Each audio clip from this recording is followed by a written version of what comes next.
Hello, my name is Howard Bethany and I am a graduate student at Liberty University Online, working toward a Master's of Human Services with a specialization in executive leadership. I have learned so much about interpersonal communication in HSER 508 under the guidance of Dr. A.L. Cohen.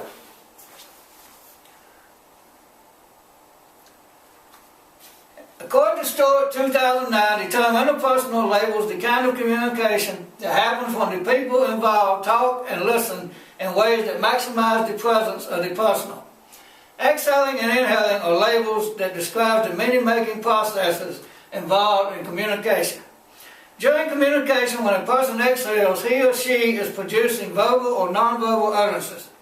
According to Burley Allen, 1995, 70% of our waking time is spent in verbal communication, and that 40% of this time is spent listening. The study of interpersonal communication is essential to the graduate student because it has a large impact on several disciplines and in the forming of many decisions. Take this excerpt from a scholarly journal article on stem cell research. Liu and Priest, 2009, concludes, interpersonal communication could be a very important variable in influencing people's attitudes towards a particular issue. So let's take a bird's eye view of level 1 listening. Empathetic listening, or listening on level 1 plane, takes practice and self-discipline. We must be attentive. We must be interested in the other's need. We must listen with I'm okay, they're okay attitude. We must not let the other person hook us into the flat-brain tango. And we must encourage and acknowledge the other speaker. I scored a 66 on my Discovery Health Communication Skills Assessment. The website rated that as good, but I viewed it as telling me that 1/3 of my time can be improved through better listening skills. God has not left us to our own devices. Stewart 2009 asserts there are 5 distinguishing factors features that enable us during interpersonal communication. God created man in his own image. In the image of God created he him, male and female created he them. Taken from Genesis 1:27, King James Version. And then thou madest him a little lower than the angels. Thou crownest him with glory and honor, and didst set him over the works of thy hands. In Hebrews 2:7.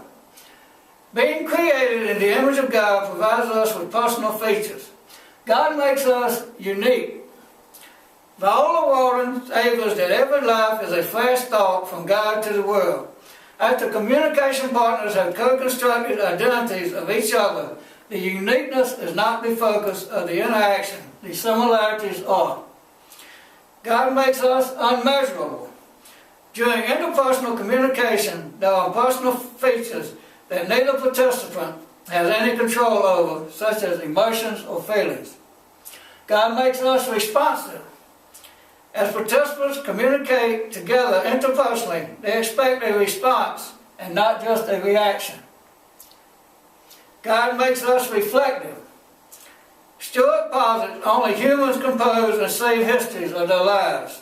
When we possess an awareness of this reflectiveness, we are more responsive as we communicate. And God makes us addressable. The psalmist David exclaims, we can also give, I will praise thee, for I am fearfully and wonderfully made. Psalms 139:14.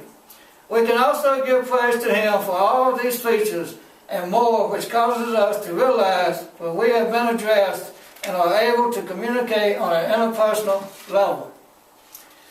As I begin a new career and start networking among individuals, I must remember that identities are constellations of labels that establish social expectations that we have of ourselves and others. According to Stewart, Zedeker, and Whittaker in 2005, co-constructing an identity is a mutual process, a continuous process. It goes on in every culture. Identities are relational as well as multidimensional. They are developed in past and present relationships. They can be avowed or ascribed, and they are fluid, not static.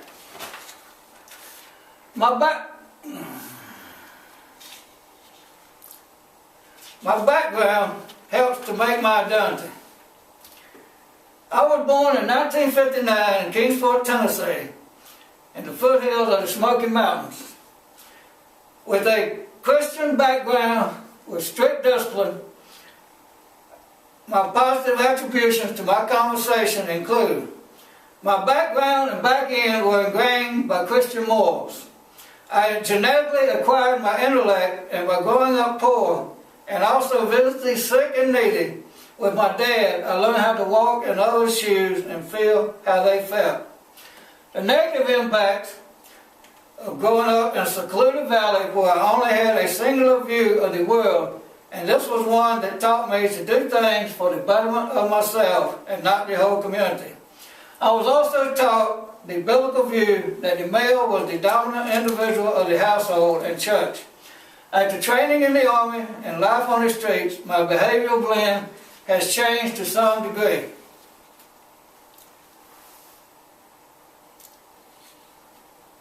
In HSER 508, I was able to utilize Mel Carbonell's Uniquely You website as an assessment to identify the most prominent aspects of my personality.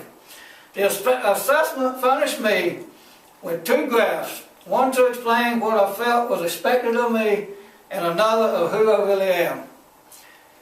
This is what I feel is expected of me.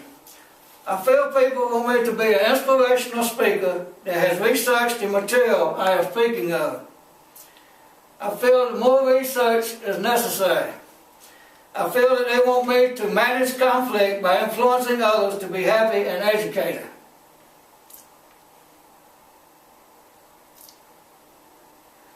This is who I am. I often become overconfident. I'm usually more positive than negative, but I can be hard on myself and others when things are not done right.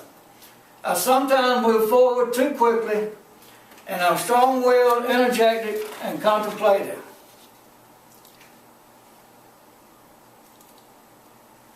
My overarching goal for the remainder of the time God gives me will be to enlarge my conversation through the identification of my needs and to intentionally find the resourcing for that sole purpose, so that I might become an effective witness for Him throughout the world.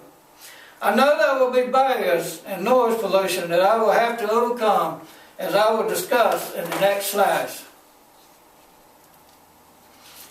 One barrier that I face personally is that I have strong feelings about certain subjects and can become defensive when others differ.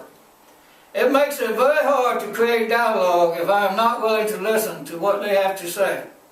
It is during these times that I can enlarge my conversation by remembering the words of Paul to the Colossians.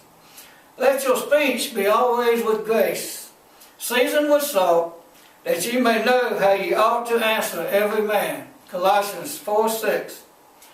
Self-disclosure during interpersonal communication helps to form identity, when the partner is self-disclosing their present feelings.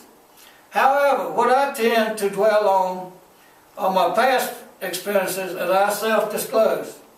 Weisel and King, 2007, performed research on excessive self-disclosure and concluded that there was a negative attribution to high self-disclosure.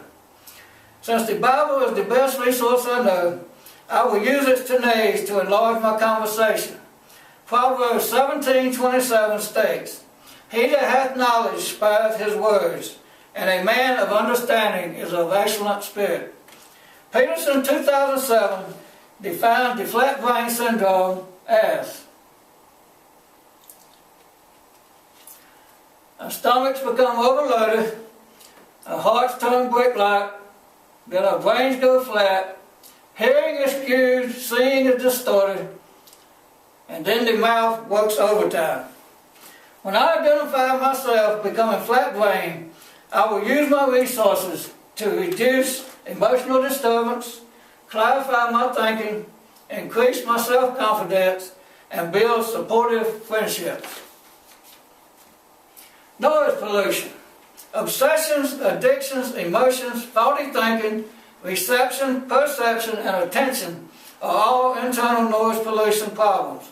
which could distract me as I try to communicate interpersonally. I have recognized this need and have already ordered and received a counseling program entitled Quieting a Noisy Soul by Jim Berg. External noise pollution would include, but are not limited to, loud noises such as traffic and machinery, room temperature, faulty acoustics, talk or speaking in a monotone, time pressure, and uncomfortable seating.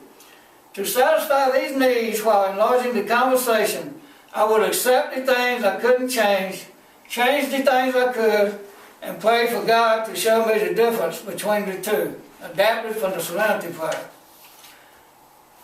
As I seek to enlarge my conversation, my prayer will be similar to that of David's. Let the words of my mouth and the meditation of my heart be acceptable in thy sight, O Lord, my strength and my Redeemer. Psalm 19:14.